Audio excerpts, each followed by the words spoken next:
কিন্তু তোমাদের ভাত কাপড়ের অনুষ্ঠান শুধু নয়, আজ তোমাদের ফুলসজ্জা। আর এই নিয়ম পালন করা মানে পুতুলকে সরাসরি স্ত্রী হিসেবে মেনে নেওয়া। এই আচারগুলো পালন হয়ে গেলে আর কিন্তু তুমি বলতে পারবে না যে তুমি পুতুলকে স্ত্রী হিসেবে মানছ না। আমার যতটুকু বলার দরকার ছিল আমি তোমাকে বুঝিয়ে বললাম ময়ূক। এবার তুমি নিজে ভেবে দেখো কি করবে।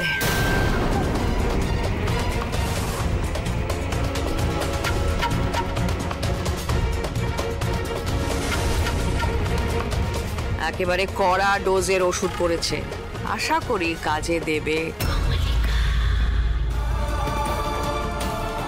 কাল যদি তুমি চলে যাও তাহলে পুতুলের বাড়ির লোকজনদের সামনে আমি মুখ দেখাতে পারবো না।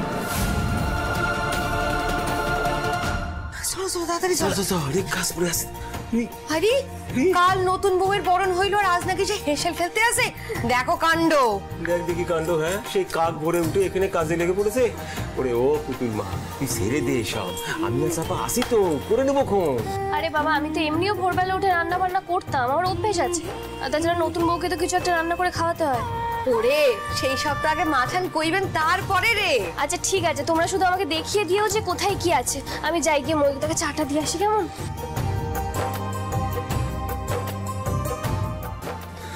ময়ূকদা, তোমার চা।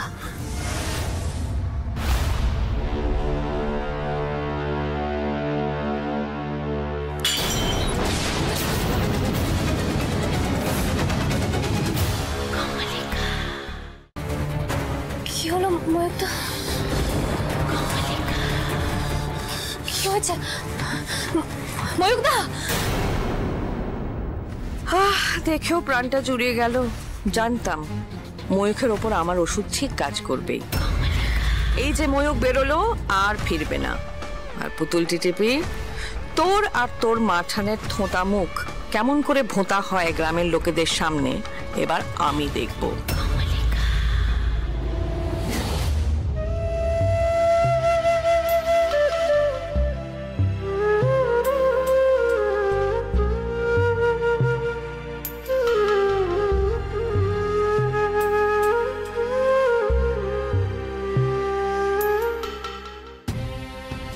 পুতুল,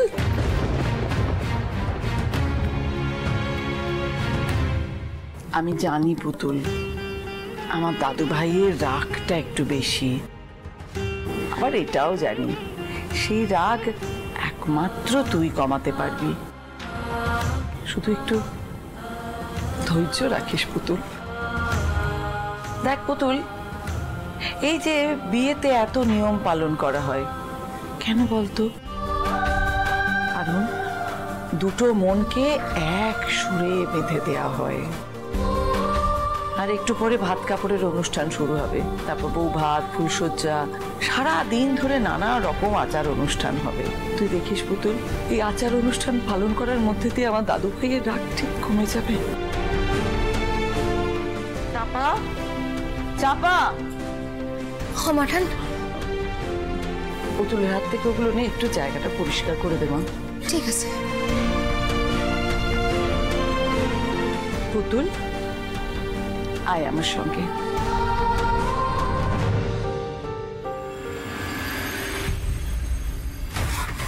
মৈনাকটা এত বড় ঠকবাজ আমি বুঝতেই পারলাম না। আমার মাথাটাই তো কাজ করছে না। এখন আমি কি করব? আগে কিছু একটা খেতে হবে আমাকে। কি ব্যাপারটা কি আপনাদের? এতক্ষণ থেকে কল করে যাচ্ছি, কলটা ধরার প্রয়োজন মনে করছেন না? আমার কিছু খাবার অর্ডার দেওয়ার আছে, খাবারগুলো অর্ডার নিন। নিশ্চয়ই ম্যাম, অর্ডার তো নেবই। আমি তো আপনাদের সেবার জন্যই বসে আছি। শুধু একটা ছোট্ট কাজ আছে। 1 মিনিট।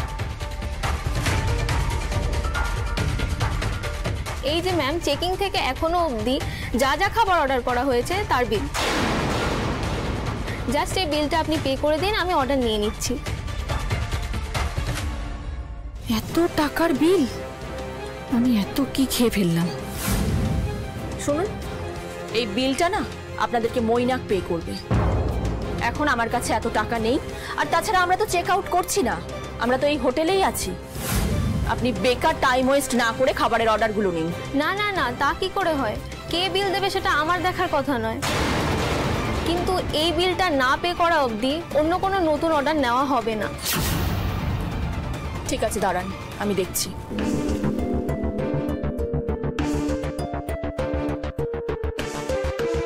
ময়না,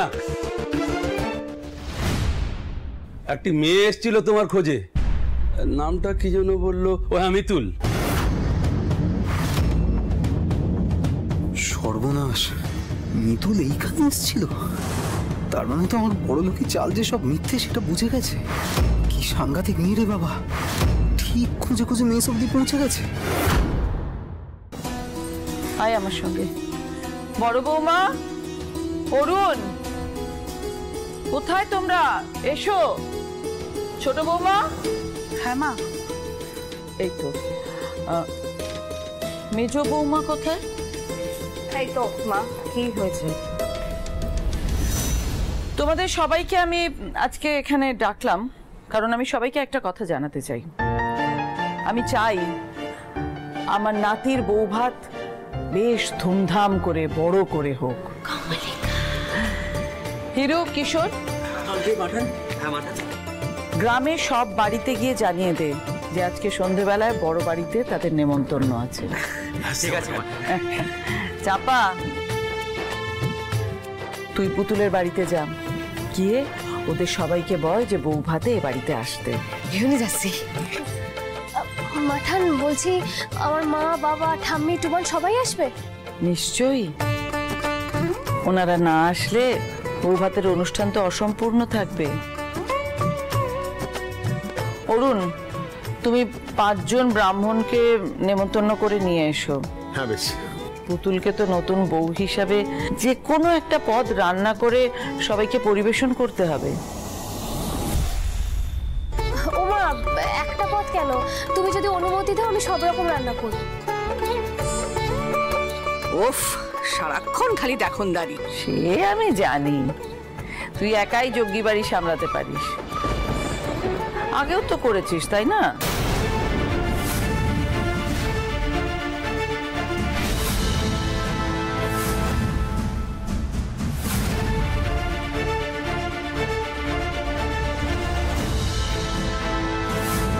মাঠান কি বুঝতে পেরেছে যে ওই সব রান্না আমি করেছিলাম?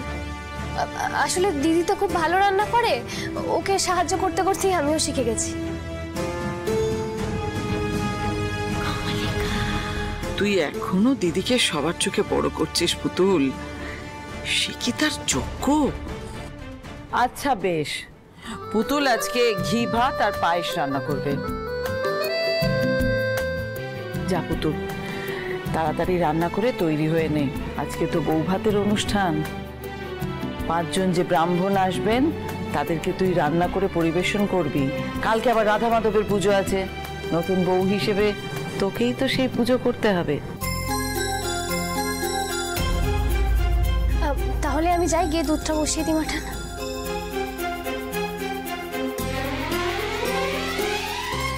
কিছু হবে না, সব আমি ভেস্তে দেব। ময়ূক তো নিজেই থাকবে না, কে দেবে ভাত কাপড়? আর রইল বাকি ওই 5 ব্রাহ্মণকে খাওয়ানো। পুতুলের রান্না করা পায়েস ওদের মুখে উঠবে না। আজ আমি পুতুলকে অলক্ষী প্রমাণ করেই ছাড়বো।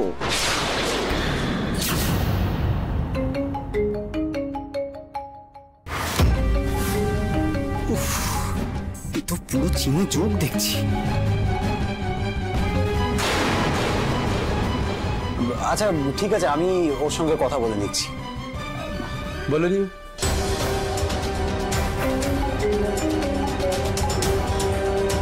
একটা সুন্দর হোটেলে থাকার ব্যবস্থা করে দিল, সেখানে থাক, রিল্যাক্স কর, টিভি দেখ।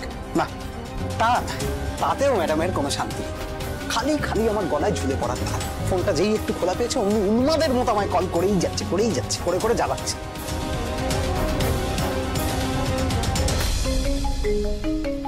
ও বাবা, এ আবার ফোন করছে। হ্যাঁ বেবি, দেখো আমি জানি তুমি আমাকে কেন ফোন করছো। I am so sorry. দেখো আমি কালকে না হোটেলে ফিরতে পারিনি, আর আমি এটাও জানি তুমি আমার মেসে গিয়েছিলে। তুমি তো আমাকে একবারও বলনি যে তুমি মেসে থাকো। খুব তো বড় বড় কথা বলেছিলে, তোমার বাড়ি আছে, গাড়ি আছে, বড় ব্যবসা। আবার যেন কি একটা বলেছিলে, বিয়ের পর ফ্রান্সে ভিলা কিনবে। যার একটা সামান্য বাড়ি ভাড়া করে থাকার মতন অকাত নেই, সে কিনা বলছে বিদেশে বাড়ি কিনবে। এই baby, Mitul Mitul Mitul Mitul hold on. দেখো দেখো আমি কেন পালিয়ে বেড়াবো? আমি তো তোমাকে বললামই যে আমার একটা ইম্পর্টেন্ট মিটিং ছিল। দেখো আমার যে ক্লায়েন্টরা না, তারা তো সব বিদেশ থেকে আসে, আর বিদেশ থেকে মিটিংটা সেরেই একেবারে ডাইরেক্ট আবার ডিল ফাইনাল করেই চলে যায়। চুপ করো তুমি, আর একটা বাজে কথা বলবে না। আর কথা ঠকাবে তুমি আমাকে? লজ্জা করে না তোমার? এদিকে বলছো বিদেশে ক্লায়েন্টের সাথে মিটিং করছো, আর থাকছো কোথায়? একটা মেসে। হ্যাঁ আমি থাকি, আমি এই মেসেই থাকি। So what? হ্যাঁ আমার এই বাড়ি গাড়ি ব্যবসা না সবকিছু আমার আছে, আর এই মেসের গোটা মেসের ভাড়াটা আমি দিই। এই মেসে আমার কয়েকজন বন্ধু থাকে যাদের এই মেসের ভাড়া দেওয়ার কোনো সামর্থ্য নেই, তাদের প্রত্যেকের ভাড়া আমি দিই। সেই জন্য আমার যখন ইচ্ছা হয় আমি এই মেসে এসে আড্ডা মারি, এই মেসে এসে থাকি। So what? হ্যাঁ সো হোয়াট? এসব যা বলছে সব সত্যি? আমি কি তবে মৈনাককে ভুল ভাবলাম? বাহ বাবা বাবা, বেশ তো বানিয়ে বানিয়ে মিথ্যে কথাগুলো বলতে পারো। প্লিজ মিতুল দেখো আমাকে ভুল বুঝো না, অন গড বলছি। দেখো আমার একটা কথাও না মিথ্যে নয় বেবি। বেশ, মিথ্যে যখন নয় তাহলে এই মুহূর্তে এসে এই হোটেলের বিলগুলো পেমেন্ট করে দিয়ে যাও। আচ্ছা শোনো না, আমি আমার মিটিংটা সেরে নিই, তারপরে আমি অনলাইনে হোটেলের পেমেন্টটা করে দিচ্ছি, ঠিক আছে? আপাতত ফোনটা রাখি, বাই, লাভ ইউ।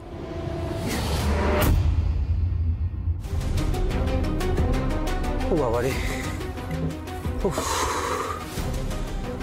মেয়েটা তো আমাকে ছাড়বে না, দেখছি আমাকে পাগল করে দেবে।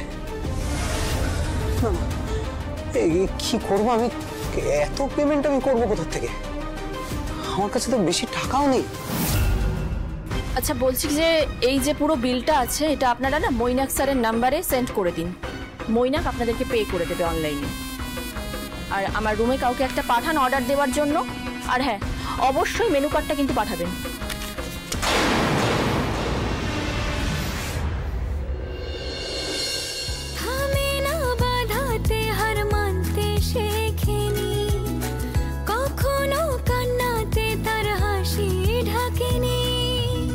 স্বপ্ন আশা তার খুবই সাধারণ, ভালোবাসা দিতে জানে শুধু মন, কিছুতে সে ভেঙে পড়ে না।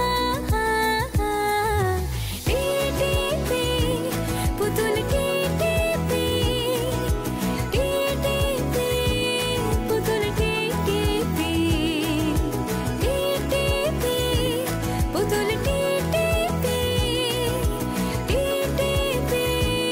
পুতুল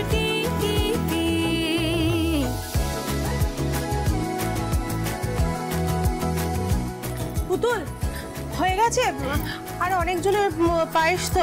হ্যাঁ হয়ে যাবে, বল এতে। ঠিক আছে, তোর কি কোনো সাহায্য লাগবে? না না, আমি ঠিক করে নেবো একা।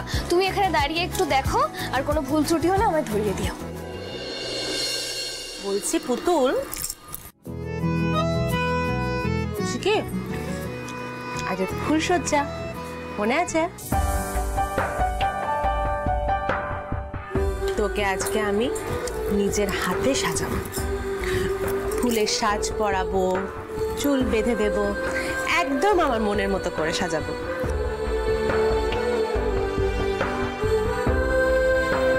ছোট বৌদি, পুতুলের মাঠান ডাকতে আসেন, ওকে তৈরি হতে কইতাছেন। হ্যাঁ আমি আসছি বলো, এই তো হয়ে এসছে পায়েসটা। দাদু ভাই, দাদু ভাই চলো, দেরি হয়ে যাচ্ছে তো। কোথায় গেল? ঘরে তো নেই। দাদু ভাই কোথায় তুমি? দেরি হয়ে যাচ্ছে তো। দাদু ভাই, কি দাদু ভাই তো ঘরের মধ্যে নেই। ওদেরকে বোধহয় স্ত্রী হিসেবে মানতে পারবো কিনা, এটা আমি আমার খুব অস্বস্তি লাগছে। আমি কিছুদিন একা থাকতে চাই। আমি কাল সকালে রওনা দেবো। দাদু ভাই কি বাড়ি ছেড়ে চলে গেল? না না না না,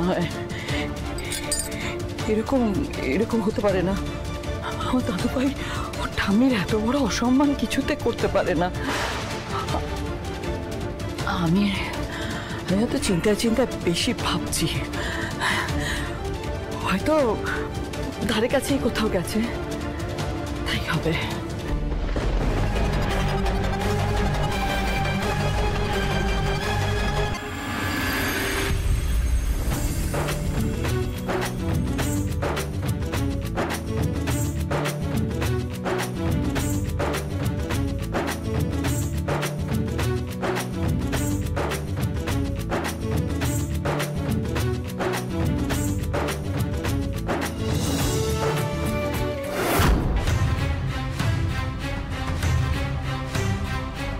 রাধা মাধব, তোমার উপর আমার অগাধ বিশ্বাস।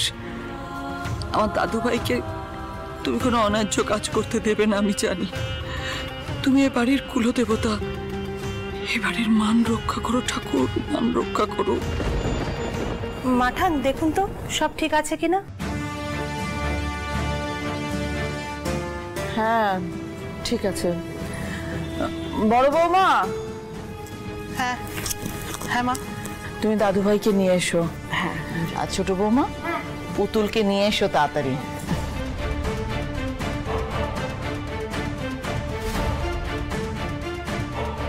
নিশ্চয়ই দাদু ভাই চলে এসেছে এতক্ষণে।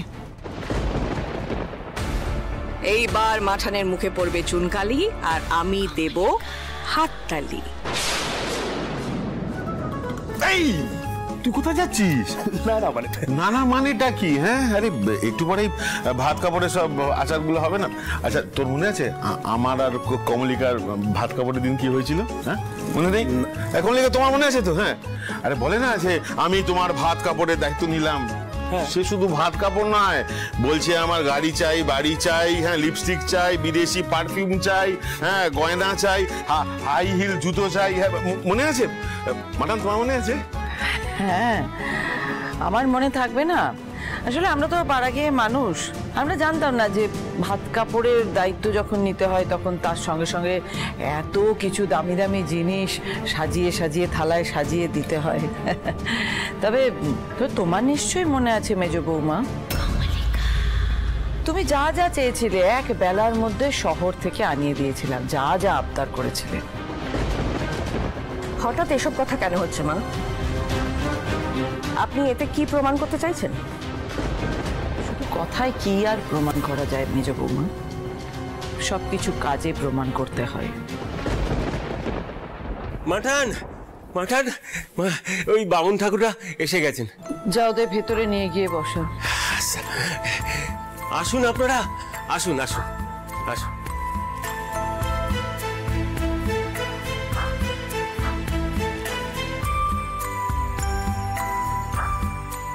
আপনারা ভেতরে গিয়ে অপেক্ষা করুন।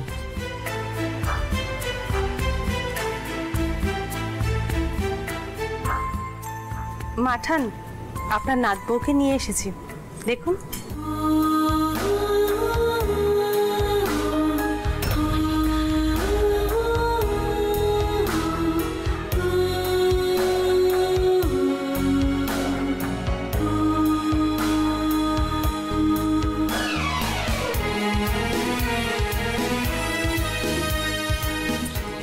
বাহ, এই না হলে রায়চৌধুরী বাড়ির বউ? খুব সুন্দর লাগছে, দেখি তো। যা না দেখতে তার আবার নজর। মা, ও মা, ময়ূর কোথাও নেই।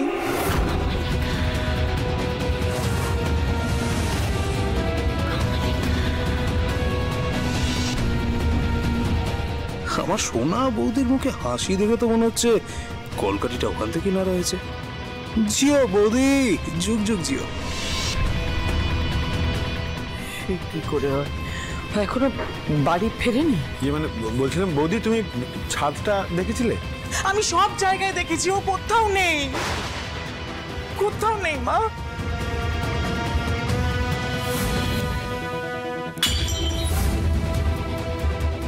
আমি কিছুদিন একা থাকতে চাই। আমি কাল সকালে রওনা দেবো। না না না, এ হতে পারে না। দাদু ভাই এত বড় অঘটন ঘটিও না দাদু ভাই। ফিরে এসো রাধা মাধব, ওকে ফিরিয়ে আনো রাধা মাধব। কিশোরদা, কিশোরদা, তুমি জানো ময়ূকদা কোথায়? না রে, আমাকে তো কিছু বলে যায়নি। কিশোর, ময়ূককে একটা ফোন কর না কিশোর। কিশোর, তুই ফোনটা করে না স্পিকারে দে, যাতে সবাই শুনতে পারি। হ্যাঁ করছি, দাঁড়া। আপনি যে নম্বরে কল করেছেন সেটি এখন সুইচড অফ আছে। ও একই কথা, মানে বাড়িতেও নেই, ফোন বলছে সুইচড অফ। কি বল দেখি। ও তো এরকম কোনোদিন করে না মা, এরকম ভাবে না বলে তো কাউকে বেরোয় না, আপনাকে অথবা আমাকে অথবা বাড়ির কাউকে একটাকে বলে যায়। আজকে কি হলো ওর মা? কি হলো দিদিভাই, তুমি বুঝতে পারছো না? আগে তো ছেলেটাকে এত কিছু সহ্য করতে হচ্ছে, একটা হাওয়াতে ঘরের মেয়ের সাথে ভালোবেসে সে ঠকলো, তার উপরে আরেকটা হাওয়াতে গলা ঝুলে পড়লো, তাকে জোর করে বিয়ে করতে হলো তাকে। ওর মনের ভেতর দিয়ে কি যাচ্ছে কেউ তোমরা জানার চেষ্টা করেছো? কেউ জানতে চেয়েছো? আজকে তার উপরে এই অনুষ্ঠান, এই সামাজিক অনুষ্ঠান, ভাত কাপড়ের দায়িত্ব নেওয়া। ওকে আজকে দাঁড়িয়ে থেকে একটি মেয়ের ভাত কাপড়ের দায়িত্ব নিতে হবে, জীবনের দায়িত্ব নিতে হবে। এইসব ভাবতে ভাবতে হয়তো মন খারাপ হয়ে বাড়ি ছেড়েই চলে গেছে, কে জানে। আর এই সব কিছুর জন্য আপনি দায়ী মাঠান।